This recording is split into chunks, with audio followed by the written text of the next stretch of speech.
오늘 본문은 민수기 17장입니다. 17장을 통해서 말씀을 깨닫는 지혜와 응답받는 기도의 은총이 우리에게 넘치게 되기를 바랍니다. 하나님께서 오늘 보여주시는 이 놀라운 기적, 이것을 사람들은 아론의 쌍난 지팡이라고 부릅니다.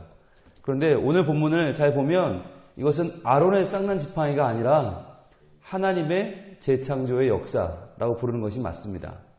왜냐하면 아론이 지팡이에 싹이 나게 한 게 아니거든요. 아론이 무슨 실력이 있고 아론의 재주가 있고 아론의 자격이 있어서 아론의 지팡이에 싹이 난 것이 아니라 하나님께서 아론을 택했다라고 하는 증거로 보여주시는 거예요.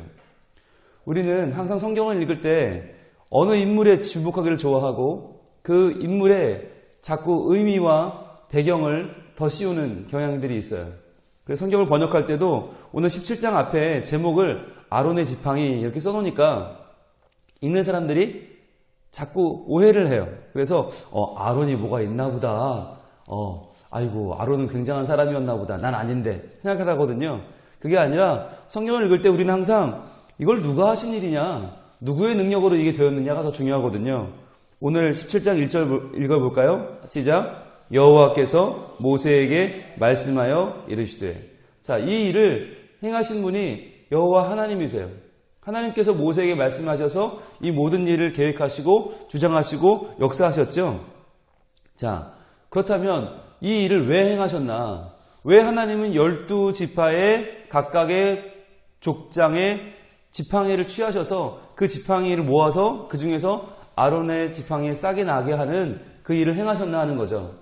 바로 이 전장에서 봤던 16장에서 봤던 반역이 일어났죠. 고라와 다단과 아비람과 온이라고 하는 여러 모세와 아론 못지않은 좋은 가문의 제사장들이 또는 그 지도자들이 반역을 한 거죠. 아니 우리가 왜 모세만 못해서 왜 아론만 못해서 이렇게 우리가 너희 말을 듣고 따라다녀야 되느냐. 우리도 지도자 할 수 있다. 우리도 제사장 할 수 있다 라고 나선 것이죠.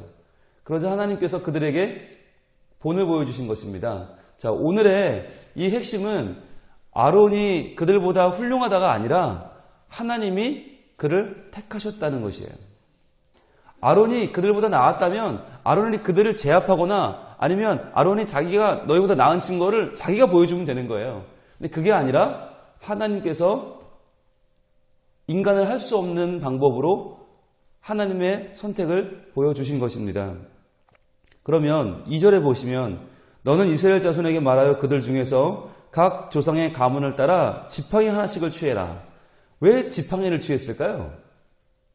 왜 증거로 낼 만한 게 많지 않습니까? 왜 그 중에 지팡이였을까요? 일단 언어적으로 통하는 면이 있어요. 자, 조상의 가문을 따라할 때 조상이란 말과 지팡이란 말이요 원래는 같은 말이에요. 마테라고 하는 마테, 히브리어 마테는 조상 종족도 되고 지팡이도 돼요. 같은 말이에요.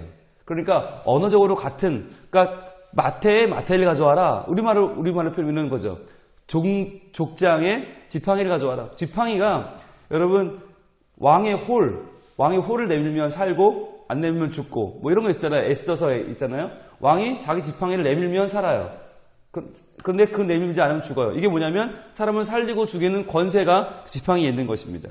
그리고 모세의 지팡이가 홍해에 내밀어졌을 때 하나님의 능력으로 홍해가 갈라지죠. 그리고 그 지팡이로 반석을 쳤을 때 반석에서 물이 나오죠. 그러니까 지팡이는 하나님의 능력을 상징하기도 하고 지도자의 리더십을 상징하기도 하는 거예요. 그러니까 하나님께서 12지파의 리더십을 내가 다 모아서 가져와라. 내가 그들 중에 참된 리더십을 구별해 주겠다라고 하신 것이죠. 그러면 하나씩 가져왔어요. 가져다가 이름을 쓰는데 3절에 보면 레위 지파 지팡이에는 누구 이름을 써요? 아론의 이름을 써요. 그러면 아니 실제로 탑 리더는 모세인데 모세 이름을 써야지 왜 아론의 이름을 씁니까? 모세는 더 높아요? 아론보다 더 높습니까? 네, 처음엔 그랬어요. 처음엔 그랬는데 이게 바뀝니다. 어디서 바뀌냐면 대제사장을 위임하는 위임 예식 때부터는 바뀝니다. 그때부터는 아론이 더 높아요. 왜냐하면 모세는 출애굽을 인도한 정치적 지도자고요. 아론은 대제사장의 위임식을 거치면서는 종교적인 지도자가 되죠. 그런데 지금 이스라엘 백성들은 신앙 공동체거든요. 하나님을 믿고 하나님을 따르는 신앙 공동체이기 때문에 정치적인 지도자인 모세보다 종교적인 지도자인 아론이 더 높아요. 그러니까 이제는 모세보다 아론의 이름을 쓰는 거예요. 자, 그렇게 해서 어디다가 둡니까? 4절, 그 지팡이를 회막 아래에서 내가 너희와 만나는 곳인 증거궤 앞에 두라. 자, 증거궤 앞, 여기는 어딘가요? 지성소죠. 그렇죠. 거룩한 지성소. 여기 두는 이유는 무엇입니까? 아무도 들어가지 못한다는 거예요. 여기는. 하나님 외에는 아무도 못 들어가요. 대제사장도 1년에 한 번 대속죄일만 들어갈 수 있는, 그 외에 들어가면 죽임을 당하는 곳. 그러니까 여기는 누가 조작을 할 수가 없는 거죠. 사람의 손이 닿을 수가 없는 거예요. 누가 가서 뭐 이렇게 조작을 해놓을 수가 없이 하나님의 능력만 나타나는 곳이니까 거기 갖다 놓은 겁니다. 근데 그 다음날 들어가 보죠. 그랬더니 8절, 이튿날 모세가 증거의 장막에 들어가 본즉, 자, 증거의 장막은 지성소의 다른 이름이죠. 지성소 안에 들어가 본즉 레위 집을 위하여 낸 아론의 지팡이에 움이 돋고 순이 나고 꽃이 피어서 살구 열매가 열렸더라.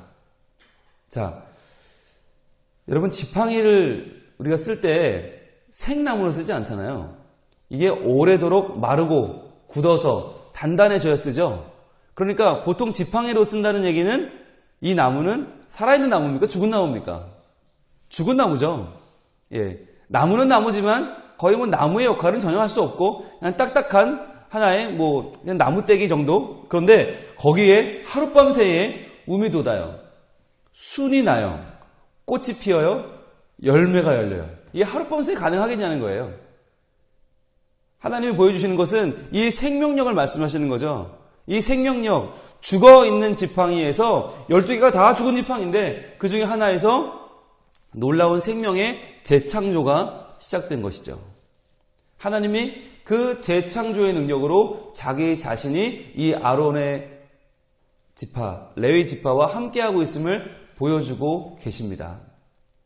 자, 여기서 우리가 주목해 봐야 할 것은 하나님은 누구냐? 죽은 것 같은 우리 인생에 새로운 생명력을 불어넣어 주시는 분이다. 그래서 때로는 내가 봐도 내 마음이 너무 강팍하고 너무 죄 가운데 있고 너무 부족하고 너무 하나님 앞에 정말 죽어있는 모습 같아서 부끄러워 나갈 수가 없고 부끄러워 주의 이름 부를 수가 없을 때 하나님은 아니다. 내가 너와 함께하면, 네가 내 앞에 나와오면, 하나님의 지성소 앞으로 나와서 내 앞으로 오면 내가 너를 움이 돋고 순이 나고 꽃이 피어 열매가 열리게 하겠다 말씀하시는 거예요. 그러면 왜 12지팡이 가운데서 아론의 지팡이에만 이 놀라운 역사가 일어나는가? 그것은 하나님께서 그 지파를 선택했기 때문입니다. 그래서 그 지파가 자랑할 것이 없는 거예요. 자, 이 지팡이를 어떻게 해요? 이 지팡이 얼마나 여러분 보면 놀랍겠어요? 죽은 지팡이에서 움이 돋고 순이 나고 꽃이 피고 열매가 맺었으면 얼마나 이걸 보고 사람들이 와 대단하다 그랬겠어요.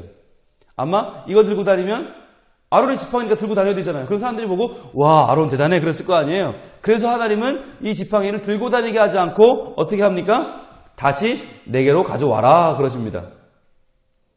10절입니다. 여호와께서 또 모세에게 이르시되 아론의 지팡이는 증거궤 앞으로 도로 가져다가 거기 간직해라. 반역한 자에 대한 표징이 되게 하여 그들로 내게 대한 원망을 그치고 죽지 않게 할지니라. 그러니까 지금 많은 사람들이 아론의 리더십에 대해서, 제사장적 리더십에 대해서 반발하고 원망을 하니까 그거를 잠재우는 용으로 지금 이거를 보여주신 것이에요. 절대로 이것이 아론의 자기의 잘남을 증명하는 게 아니에요. 그러니까 다시 갖고 와라. 그리고는 다시 하나님의 증거궤 안으로 보관하는 것입니다. 우리도 마찬가지입니다. 하나님이 세상에 있는 사람보다 나아서 우리를 새벽에 불러줬습니까? 우리가 뭐 나은 게 있어서 추석기회를 불러주시고 은혜 받게 하셨습니까? 절대 아니라는 거예요. 이게 나의 자랑이 위해서 내가 들고 다니면서 봐라 나는 하나님의 사람이다. 그게 아니라 부끄럽고 연약하지만 우리를 하나님이 선택했다고 하는 확신을 주시고 다시금 그것은 하나님께로 가져와서 주님이 보관하시는 거예요. 그것은 교만하지 않게 하려는 하나님의 배려입니다. 하나님께서는 이 아침에 우리에게 말씀하십니다. 내가 너희와 함께한다. 내가 너희와 분명히 함께한다. 그것을 의심하지 말고 그것을 너희의 수준대로, 주님 저는 죄인인데요. 주님 저는 부족한데요. 주님 저는 한 게 없어요. 해드린 게 없어요. 아니 괜찮아. 너희가 내게 뭘 해줘서가 아니라 내가 너를 선택했어. 하나님은 하나님의 선택, 하나님의 재창조의 역사를 우리에게 보여주십니다. 우리에게는 언제나 오늘도 새로운 하나님의 선하심이 창조될 수 있습니다. 우리에겐 정한 마음이 창조될 수 있습니다. 하나님 우리를 이 아침에 새롭게 하십니다. 그런데 여기서 한 가지 짚고 넘어가야 될 것은 왜 하필 살구 열매인가 하는 거예요. 살구 열매. 여러분, 중동지방에 살구 열매가 있을까요? 없을까요? 없습니다. 예, 살구라는 이 단어는 살구가 안에 이렇게 씨앗이 굵게 있잖아요. 그러니까 그 굵은 씨앗 때문에 잘못 번역된 거예요. 원래 살구 열매라고 번역된 쉐케드는 아몬드입니다. 아몬드. 중동지방에 가면 아몬드가 많거든요. 근데 이 아몬드, 쉐케드를 하나님께서 여기서 살구 열매가 나게 하신 이유가 뭐냐면 쉐케드는 흔들어 깨운다는 의미가 있어요. 쉐케드, 흔들어 깨운다. 왜냐하면 이 이스라엘의 봄인 1월 달에 제일 먼저 피는 꽃이 아몬드 꽃이에요. 이 아몬드 쉐케드 꽃이 제일 먼저 피어요. 그래서 마치 우리나라의 벚꽃처럼 온 나라가 하얗게 돼요. 그러니까 우리나라 성지순례 가서 그걸 보신 분들이 야, 이 벚꽃 아니야? 오해하시는 꽃이 쉐케드입니다. 아몬드입니다. 그러니까 쉐케드는 봄의 전령사라고 불러요. 이제 봄을 알리는 봄이 왔습니다. 여러분 깨어나십시오. 라고 하는 뜻의 꽃이 아몬드 꽃입니다. 그러니까 하나님은 쉐케드, 깨어나라, 일어나라. 너희의 하나님을 향하여 의심하고 하나님을 향하여 잦아들고 죽어있는 너희의 마음을 깨어나게 하시는 하나님. 그래서 죽은 지팡이도 깨어나게 하시고 생명을 불어넣으시고 우리에게 다시 한번 하나님의 재창조를 의지하고 역사하고 살아가도록 돕는 하나님의 사인입니다. 이 시간 하나님께서 우리를 흔들어 깨우길 원하십니다. 이 쉐케드라는 표현은요, 성경에 나와 있는 하나님이 지키시지 않으면 성을 지키는 자가 헛되며 깨어있는 자의 경성함이 허사로다. 깨어있다라고 하는 말에 쓰였고요. 그리고 예수님께서 제자들한테 야, 너희 나를 위해 한시도 깨어있을 수 없냐? 겟세마네 동산에서 제자들을 흔들어 깨울 때 썼던 말이 쉐케드입니다. 주님은 이 아침에 우리에게 쉐케드, 깨어나라, 일어나라 하십니다. 잦아들어 있는 우리의 신앙을 하나님은 흔들어 깨우기를 원하시는 것입니다. 다시 한번 새 봄이 찾아와서 우리가 하나님 앞에 나아가서 새롭게 예수님의 하나님의 재창조 사역 가운데 동참하기를, 그리하여 내가 깨어나야 할 부분이 어떤 부분인지 바로 알고 그 부분에서 다시 한번 깨어나 오늘 하루의 삶을 주님과 함께 시작하기를 주님은 원하시는 것입니다. 이 쉐케드가 오늘 우리의 삶 가운데 이 시간에 기도하는 가운데 우미 돋고 순이 나고 꽃이 피고 열매가 열려서 하나님 나와 함께 하시는구나. 하나님 내 안에 새로움을 창조하시는구나. 나는 그저 죄인인 줄 알았는데 하나님의 역사 가운데 나는 새로워질 수 있구나. 이러한 확신과 이러한 변화가 우리 가운데 하나님의 능력으로 일어나고 하나님의 선택, 하나님 나를 예배자로 부르셨구나. 하나님 나를 주의 백성으로 삼으셨구나. 하나님 나를 불러 이 자리에 나오게 하시고 기도하게 하시는구나. 하나님의 은혜와 은총을 다시 한번 확신하는 이 아침이 되기를 우리 주님 원하고 계십니다. 이 시간 기도하겠습니다. 첫 번째로 하나님, 우리 모두가 하나님이 나를 흔들어 깨우시는 하나님의 생명력, 재창조의 능력을 믿고 오늘 하루도 하나님 안에 깨어있는 복된 하루가 되게 하여 주시옵소서. 같이 우리 기도하겠습니다. 아버지 하나님, 주님께서 이 아침에 저희를 불러주시고 하나님의 은혜로 우리를 깨워주시고 하나님, 내 안에 갇혀있던 나를 세상 가운데 흔들리며 방황하며 살아가던 나를 하나님께서 이렇게 불러주셨음을 감사합니다. 하나님 감사합니다. 오늘도 주님께서 우리에게 새롭게 흔들어 깨우시는 역사를 통하여 하나님의 능력이 우리에게 임해서 마치 죽은 것 같은 우리의 심령에 음이 돋고 순이 나고 꽃이 피어 열매가 열리는 아름다운 하나님의 사람으로 재창조하여 주옵소서. 하나님, 오늘도 하나님의 능력 가운데 우리 교회가 온전히 서게 하여 주옵소서. 그리하여 예정된 성전 건축이 원활하게 진행되게 하시고 모든 교우들이 기쁨으로 참여하는 축복의 기회가 되게 하여 주옵소서. 이번 주에도 각종 훈련학교들이 있습니다. 이제 전반기를 넘어 중반을 넘어 후반으로 접어들고 있는데 각 훈련학교마다 하나님의 임재로, 하나님의 도와주심으로, 깨우치심으로 모두가 하나님을 바로 알고 하나님을 바로 섬기는 귀한 훈련학교가 되게 하여 주옵소서. 또 이번 주에는 믿음동산 1박 2일 수련회도 있습니다. 함께 하셔서 준비하는 스태프들과 참여하는 게스트 모두가 큰 은혜 받게 하시고 믿음의 결단이 있는 복된 시간으로 인도하여 주시옵소서.